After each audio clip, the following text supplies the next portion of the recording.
नमस्कार बहनों और भाइयों, साथियों व प्यारे बच्चों। ज्ञान सागर में आपका स्वागत है। और हमारा जो विषय चला हुआ है ज्ञान का, वो है भारत के राजनीतिक मानचित्र में परिवर्तन। एनसीईआरटी की किताब के बेस पे ये हमारा अध्ययन चला हुआ है। और इसमें हमारी जो यात्रा है इस समय है वो ये है कि भारत का मध्यकालीन युग के दौरान प्रशासनिक व्यवस्था कैसी चलती थी, भारत का प्रशासन कैसे चलता था। तो उस समय पे दो धड़े थे जिनका उदय हुआ। पहला तो था गुलाम वंश, जो पृथ्वीराज चौहान के बाद में अफगान और तुर्कों ने यहाँ भारत में 5 वंश अपने स्थापित करे। वो उसको गुलाम वंश। अंतिम जो था उनका वो लोदी वंश था। तो उस दौरान का शासन को दिल्ली सल्तनत के अधीन प्रशासन माना जाता था, उसको दिल्ली सल्तनत बोलते थे। और उस समय की जो वो थी शासन करने की जो प्रणाली थी, उसमें क्या था, एक सुल्तान होता था और उसके एक मंत्री परिषद होती थी। और उस प्रणाली को इक्ता प्रणाली बोलते थे। उस समय की जो प्रशासन का जो मुख्य साधन था उसको इक्ता प्रणाली बोलते थे। इसमें क्या होता था, दिल्ली सल्तनत में सुल्तान के केंद्रित होती थी सारी राजनीतिक व्यवस्था, प्रारंभ होती थी, जिसमें सुल्तान के पास राजनीतिक और सैन्य प्रमुख के पूर्ण अधिकार होते थे। और समकालिक इतिहास के अनुसार उनके कर्तव्य जो थे, क्योंकि को सुल्तान जो होता था वो खलीफा के, जो उनका खलीफा होता था इस्लामिक खलीफा, उसके द्वारा एक पद पे आसीन करने के बाद में ही उसको जो है पद आसीन सुल्तान की उपाधि दी जाती थी। तो उनका सबसे अनुसार जो कर्तव्य जो था वो ये था कि संभावित इस्लामिक आक्रमण से जो है क्षेत्र की रक्षा करना।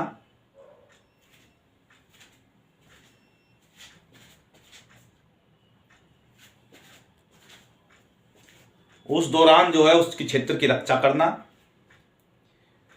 दूसरा, शुल्क और संग्रह इकट्ठा करना। व्यक्तिगत संपर्क द्वारा सार्वजनिक विषयों में लोगों की स्थिति से जुड़े रहना, यानी कि पर्सनल संपर्क द्वारा लोगों से जुड़े रहना और जानकारी लेते रहना कि भाई वो अपने स्थिति उनकी क्या है, भटक तो नहीं गए हैं। जैसे आज के समय तबलीगी जमात है, वो व्यक्तिगत रूप से संपर्क में रहती है कि भाई हमारे यहाँ के जो हमारा जो इस्लामिक है वो क्या स्थिति में है। तो वहाँ पे वो जमात जाती रहती है और उनके स्थिति का जायजा लेती है और अपने अनुसार उनको दिशा निर्देश देती है। तो उस समय भी जो है ऐसा ही था को व्यक्तिगत रूप से सार्वजनिक विषय में और लोगों के साथ में जुड़े रहना। सुल्तान को एक मंत्री परिषद सहायता प्राप्त थी। मंत्री परिषद एक सहायता करने के लिए प्राप्त होती थी, जो सुल्तान के विभिन्न विभागों के प्रभारी थे। सुल्तान उनको विभाग बांट के दे देता था। ये इस तरीके से उनका प्रशासन चलता था। प्रशासन का एक मुख्य साधन था इक्ता प्रणाली। इक्ता प्रणाली में क्या थी, कर वसूली के लिए कुलीनों और इक्तादारों को क्षेत्र सौंप दिया जाता था। उनका काम क्या होता था कि वो कर वसूली करके ले आते थे और जो भी खर्चा होता था उसे काट लेते थे और जो भी बचता था उसको राजकोष में जमा करवा देते थे। सेना के रखरखाव के लिए यह व्यवस्था विशेष रूप से आवश्यक थी। और इस प्रणाली में केंद्रीय सत्ता के प्रति विश्वसनीय स्थानीय प्रशासकों का जाल निर्मित किया जाता था, उनको इक्तादार बोलते थे। किंतु यह पद जो होता था वंशानुगत नहीं था कि पिताजी के बाद में पुत्र को मिलेगा, उनकी कौशलता के आधार पर था। यद्यपि व्यापार के प्रत्येक स्तर पर कर लगाया जाता था, बिजनेस का कोई भी स्तर हो उस पर हर एक स्तर पर टैक्स लगाया जाता था। और सार्वजनिक बोझ किसानों पर सबसे ज्यादा पड़ता था। कुछ समकालिक विवरणों में तो भूमि से राजस्व संग्रह की अत्यधिक क्रूरता का भी उल्लेख किया जाता है यानी कि किसानों के साथ में जो कर संग्रह के दौरान में जो है वो राजस्व वसूली के दौरान बड़ी क्रूरता का जो है वर्णन किया जाता था। तो इस प्रकार से दिल्ली सल्तनत की जो भी थी प्रशासनिक ढांचा इस तरीके से चलता था। अब बात आती है कि जो है मुगल काल में कैसे जो है शासन व्यवस्था चलती थी, प्रशासनिक ढांचा जो था मुगल काल में कैसा था। तो मुगल काल में इन दिल्ली सल्तनत की तुलना में थोड़ा सा और विस्तार हुआ। उसमें एक पद दीवान था। दीवान आमतौर पर वित्त मामलों में मंत्री समझ लो या वित्त मामले जमीनी मामलों में दीवान होता था। एक मीर बख्शी होता था, वो सैन्य विषयों के संबंध में देखरेख रखता था और उसका अधिकारी माना जाता था। कहां पे क्या सैन्य अभियान चलाने हैं, उनको किसको क्या सामान देने, वो मीर बख्शी के अंडर में होता था। एक सदर होता था।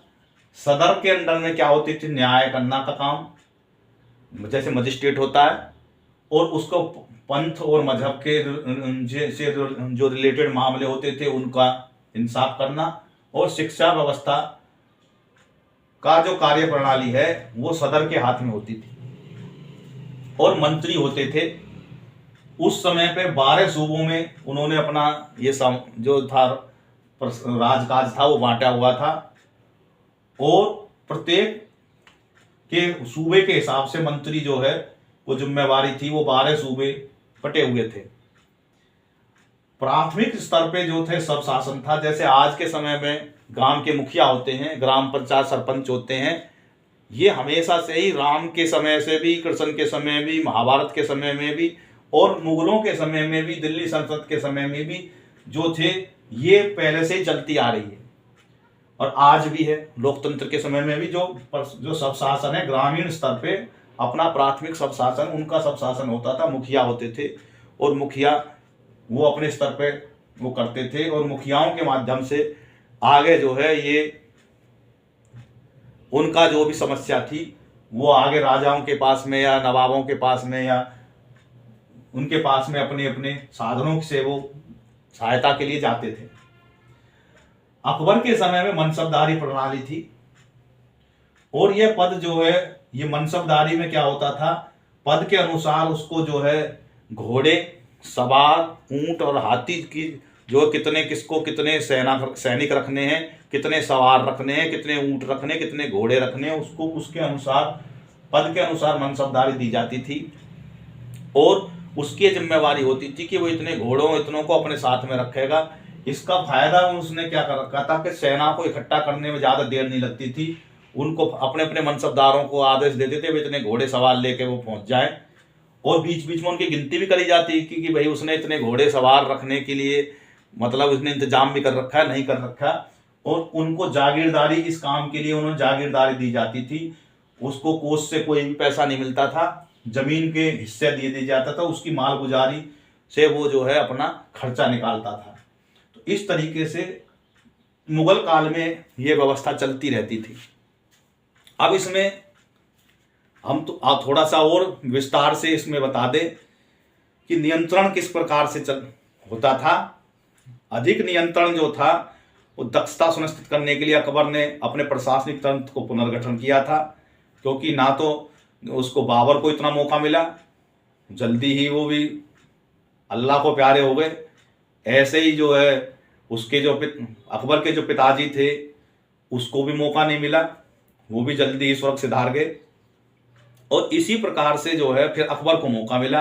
अकबर ने लगभग 50 साल शासन किया, तो उसने शासन व्यवस्था को पुनर्गठन किया।